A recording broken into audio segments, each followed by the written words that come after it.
Hey, what's up, Good Life? And thanks for joining me for today's 128 moment. Hopefully, you were able to join us on Sundays. We launched our new series, Relate, helping us navigate our most important relationships. And this past Sunday, we dove right into the deep end, talking about romantic relationships. But every single Sunday, I feel like there are important things that just don't fit into the sermon. So in this 128 moment, I want to dive a little bit deeper, and I want to explore the possibility that we may have misspelled love.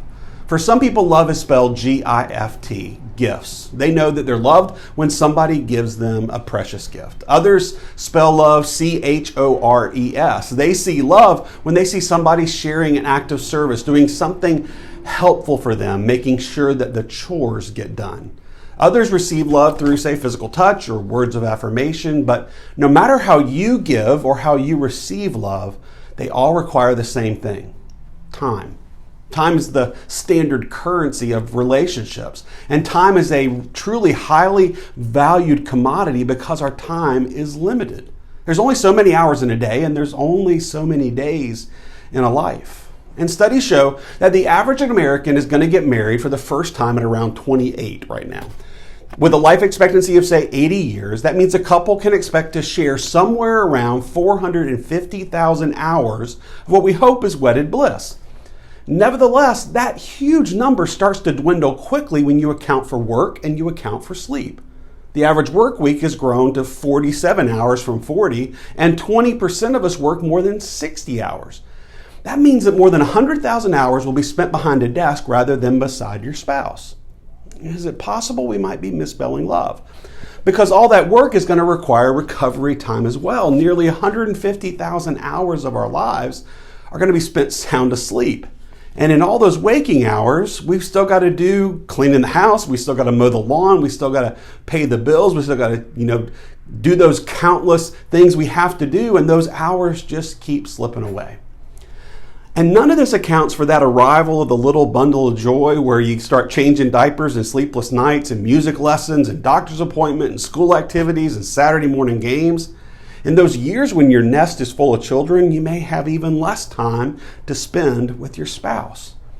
In the midst of all this busyness, we're missing what's really important. The most essential commodity in marriage is time. Dr. Dana Fillmore, the founder of Strong Marriages Now, he puts it this way: the average couple can spend as little as 1 hour alone together per week. The average couple with kids, sometimes none. The average two people having an affair, though, they spend at least 15 hours per week together. Think about that for a moment. Those two people somehow manage to find 15 hours together in spite of all their other commitments, including family, spouses, and children.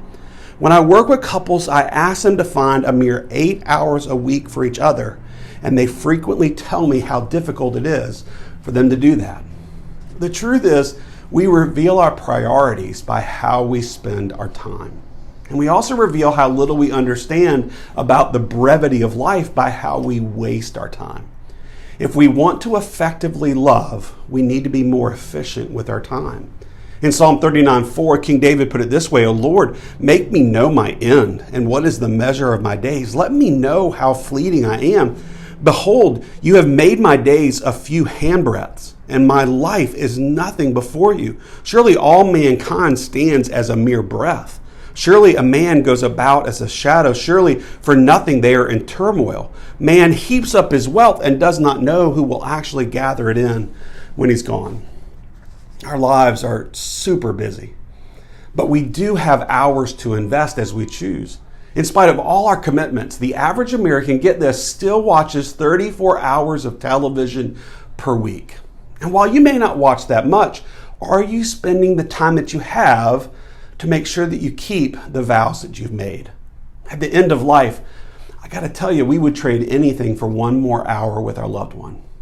So don't trade your time today for anything less precious than the love of your life. Ask the Lord to help you number your days and to help you spend your hours wisely. Ask the Lord to help you remember to spell love, T-I-M-E. I hope that encourages you. I also hope it challenges you, and I hope it maybe gives you hope of what you can do today to honor the vows you made in the past and make sure you honor them for all the rest of your days. Hopefully be able to join us on Sunday as we dive back into our Relate series. This Sunday we'll be talking about parents and children. And you don't have to have children to need to hear this message. Every single one of us is the child of someone. And I want to use God's word to tell us how we can fill those roles that we have in our lives as kids, as maybe we're adults, or maybe we're children, how we can fill our roles as children, and we can fill our roles as parents in a way that gives God the glory he deserves and brings us the enjoyment that we so desire. Hopefully we'll see you on Sunday, 9:30 and 11 o'clock online. And until then, good life. Let's go be a people who will love enough.